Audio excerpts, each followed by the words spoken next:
everybody, this is Rustin Rose of Metalholic magazine and of course Metal Nation Radio. Joining us today, Sean Tibbetts of Kamelot and his brand new band, Sault. How are you doing, man? Doing great. Ready to go. Let's do this thing. Absolutely. I've spent quite a bit of time listening to the few songs that I have so far from Sault, and I gotta say, I really like what I'm hearing, and I think the sound of the band can take you to new places that you really haven't been before, above and beyond what you've done with Kamelot. Yeah, I hope so. That'd be great if it did. I mean, I'm not shooting for anything giant, but if something big came out of it, that'd be incredible. The music is definitely more rock sounding than Kamelot. Kamelot, you know, it's a symphonic metal and a lot more complicated stuff. It tends to gravitate more towards musicians. To me, it sounds like Sault allows you the ability to spread your creative wings, so to speak, beyond the scope of what Kamelot does. Yeah, it's nice. You know, I've been in several bands that, I did a couple of death metal bands and then Kamelot, and I hadn't really done a hard rock band, and so I thought, well, what the heck, let's give it a shot. And so I went for it. I didn't really want to do another symphonic band because I didn't want to compete with myself, where, I'm constantly being compared to Kamelot, so I thought I should definitely try a different genre. Well, and this project has been a long time coming, from a sort of a solo idea into a full-fledged band. Tell us a bit about the journey. Well, yeah, at first I was like, I wanted to be like one of those solo bass players and just go out and make it just like all bass, and songs like that. But, I started getting into it, and what I was actually going to do, I was just going to, use different effects and different tunings and stuff like that, and play just bass on the whole thing, instead of playing guitar, I'd play bass, smaller strings or distortion or whatever. And I started going that way, and it started coming out pretty good. But then I was just like, man, I'd really like to take this thing and be able to play with it. And, if I'm playing everything, then I can't really do that. So I started looking for people, and I went through a couple of guitar players. And it always turned out to the guitar players would always be like, well, I can't write anything to that. How about you play in my band? And I was like, that's not really what I'm trying to do. I'm already in a band. I'm in a good band. I'm in a great band, Kamelot, and I play with some amazing musicians.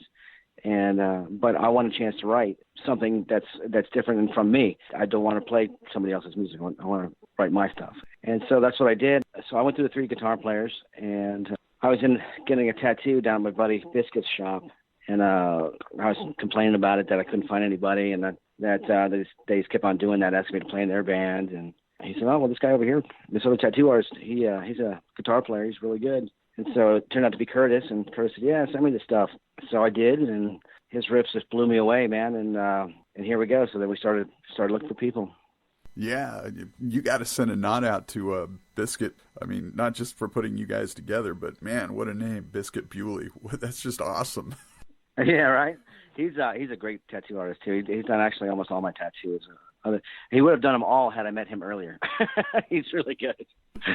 Well, and I was going to ask you, because people that know you and what you're capable of as a musician and songwriter will also know Casey Grillo and how powerful he is. But Curtis J. and Riggs will be new to most people. Tell us about them and what each brings to the table in your mind. Yeah, well, Riggs, he was actually a backup singer in Arcanium, and they're a great band. You can probably find some of their stuff on YouTube. I mean, just slaying it, man. Kind of Pantera-ish. Right. Great band. And he was singing backups. And I guess he must have done some gigs with a friend of mine, Kimberly Friedman from One Eyed Doll, because she said that she knew this guy Riggs, and he sings backup awesome, and he'd be a great front man, and he's just a really cool guy.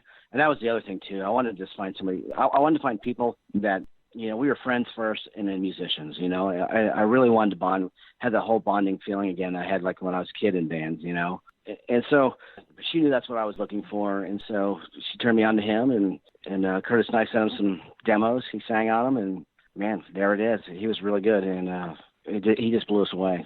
Great vocals, great style too, man. I mean, there's so many just screamers out there. Nothing against screaming. I like a lot of it. But Riggs really has a unique voice, and that's why we picked him. There's something really different. So Curtis, he's a really good guitar player. I mean, he's got, I think he's got a lot of Satriani influence on him, because if you listen to any of his solo stuff, you can find it on Reverb Nation. It's very Satriani sounding, to me anyways. Maybe I'm wrong, but that's what it sounds like to me. And he's just killer, man. And I'm really lucky to have these two guys in the band, they're just so talented. People don't know them, and I'm glad I'm getting to bring them out in the world so everyone can hear them, because they need to be heard. And Casey goes without saying. I mean, Casey's ridiculous. He's a walking metronome, man. That guy is just incredible. He probably does, I don't know, 3 or 4 albums a year for different people. And, I mean, he's just a monster. And honestly, when I was writing the stuff to begin with, I didn't write all of it. I wrote a very good portion of the music. I wrote, I don't know, 2/3 of it or something like that. But the stuff I wrote, when I write, I write with a drum program. And basically what I do is I go through these drum patterns and try to find something. I go, yeah, that's something that Casey would play. So, and at the time when I was first writing this stuff, I wasn't actually sure if Casey would even do it. I hadn't asked him yet, but I was just like, I'm so used to playing with Casey that style is what I was looking for. So it actually worked out really well when Casey said he'd do it. So now when you brought in the songs mostly done or whatnot, what did the other guys in the band do to them? Did they get involved in taking them apart and changing things and adding their bits, or how'd that go? Yeah, well, what happens is if you listen to the bass lines, they're actually really different from the guitar lines.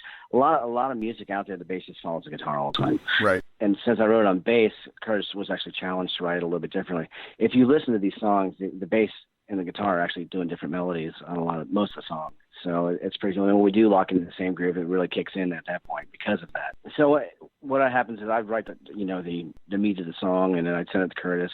And Kurt sent it back to me, and with his 2 cents on it, and then we sent it off to Riggs, and then Riggs would usually get a hold of it and say, "No, you can't do that. You can't do that."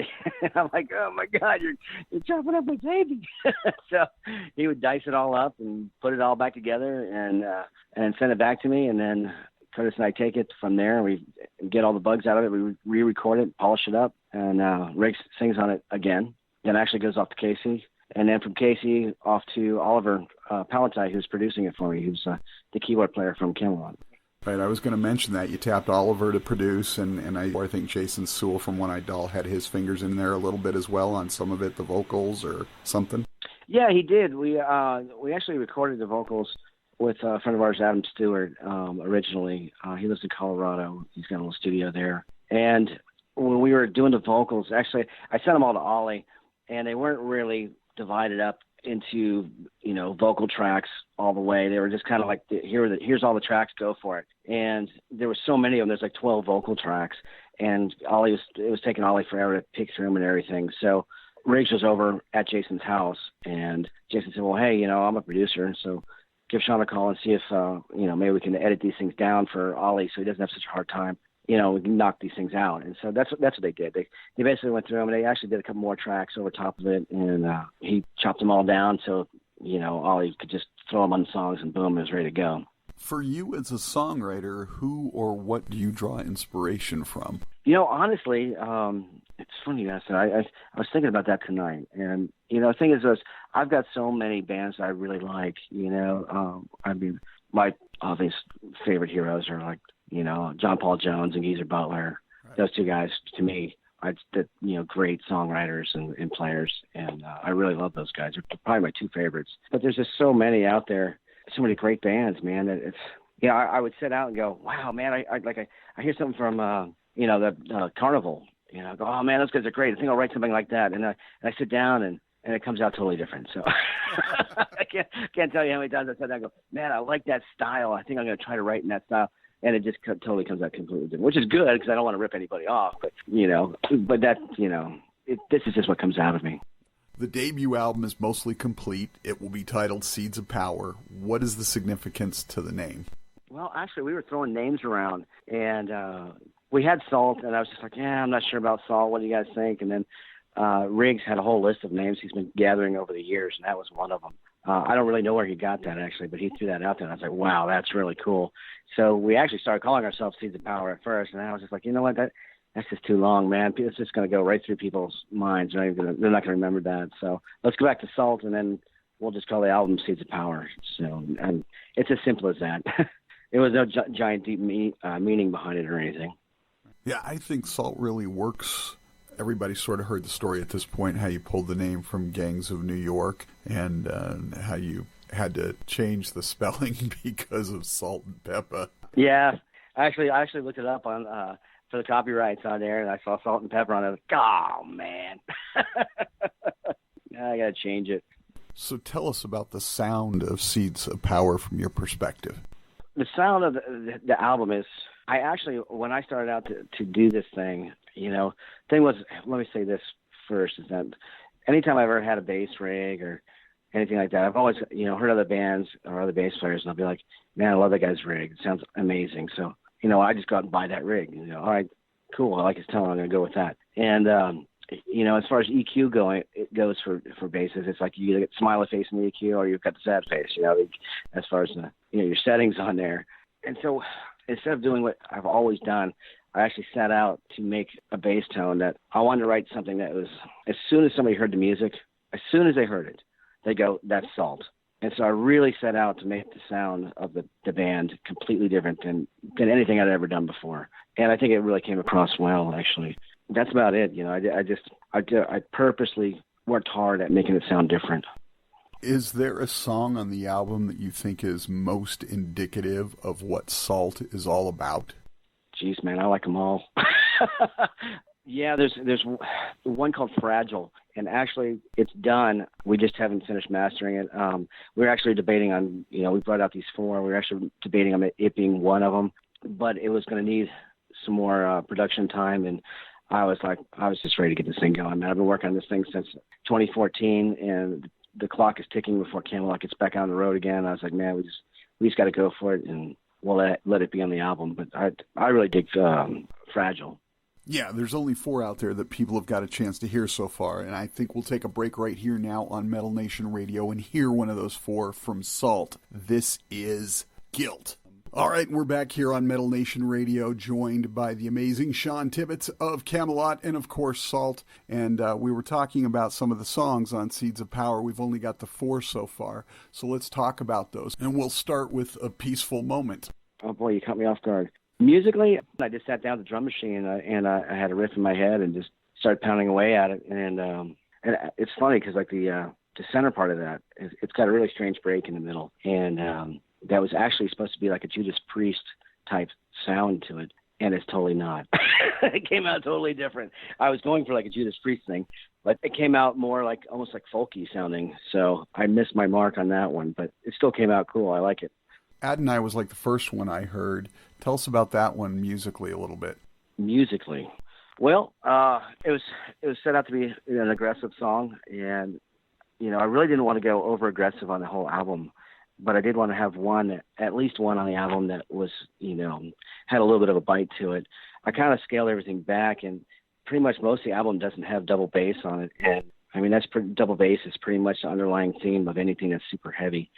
Because I was really shooting to get into a different market with it, or a different genre. And but like I said, I just wanted to have at least one song. Like I said, all right, I've got a little edge here, and that's it. How about Guilt? Guilt is funny. That song almost didn't make it on the album, and the reason why is because I had it on my computer just off to the side. On my studio computer, I've just got 50 files just right on the desktop, so I can get to them quickly. And Curtis had sent that to me. It's one of the first songs that Curtis had written, and he sent it to me. And I listened to it like once, like, it's really cool. And then I stuck it off to the side, and we were finishing up all the other songs. And I was like, well, we'll come back to that. Well, meanwhile, Curtis's computer got hit by lightning, and it fried it. And it fried all the tracks that he had. We had to redo all his stuff. So we got done with the album, and I was like, man, I'd just like to have just one more song. And so I just started fishing around in all the old songs that we had written. We probably wrote 20 songs or so, maybe more than that altogether, and before we honed it down to what we have now. So I came across that one. I was like, wow, this thing is really cool. This could really be something. And so I shot it back to Curtis. He's like, I don't even remember writing this thing, man, because it was so long ago. And I was like, yeah, that's you. It's definitely not me.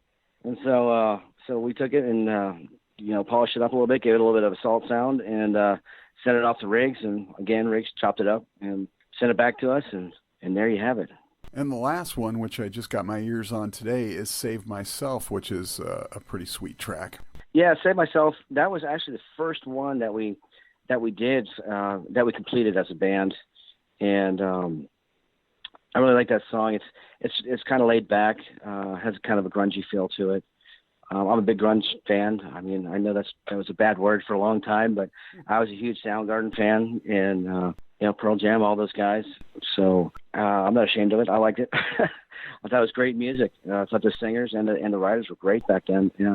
Obviously at times come and gone, but it definitely has that kind of a feel to it. Riggs he wrote that sort of like he had been watching Diary of a Vampire, and he was watching that movie, and he wrote that song, and he sent it over to me, and I was like, wow, all right, cool, let's go with it. Did you have any silly or strange working titles for these songs before they had their permanent titles and lyrics? No, not really, not on this one. I'd say that a lot of the titles, it was funny because I didn't, I would just come up with a name for it and just call it that, and then Rich would actually write the song to the title I had. I was like, I didn't expect it to go that way, but he would just go ahead and do it. So actually, it was pretty cool. Like I have one called "Paint Me Red." And that one is actually one of my favorite songs on the album. I can't wait for that one to come out, actually. And he did a great job on it. But, he used that in the song, Paint You Red. And that's like the main chorus of the song. So I was like, wow, all right. I was pretty pissed off one day when I wrote it. So Paint You Red, pissed off, kill you. Paint You Red. And then the working title became the real title. There you go. Yeah, that's right.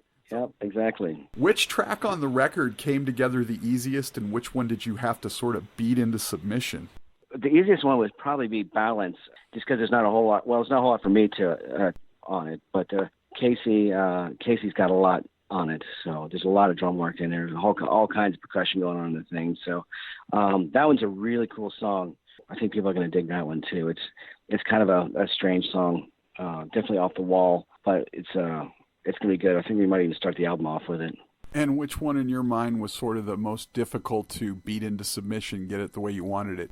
Definitely Fragile. Fragile was really tough, man, because there's a time change in the middle of it. And it's weird because it speeds up, but you slow down playing. The time change, so it's really strange.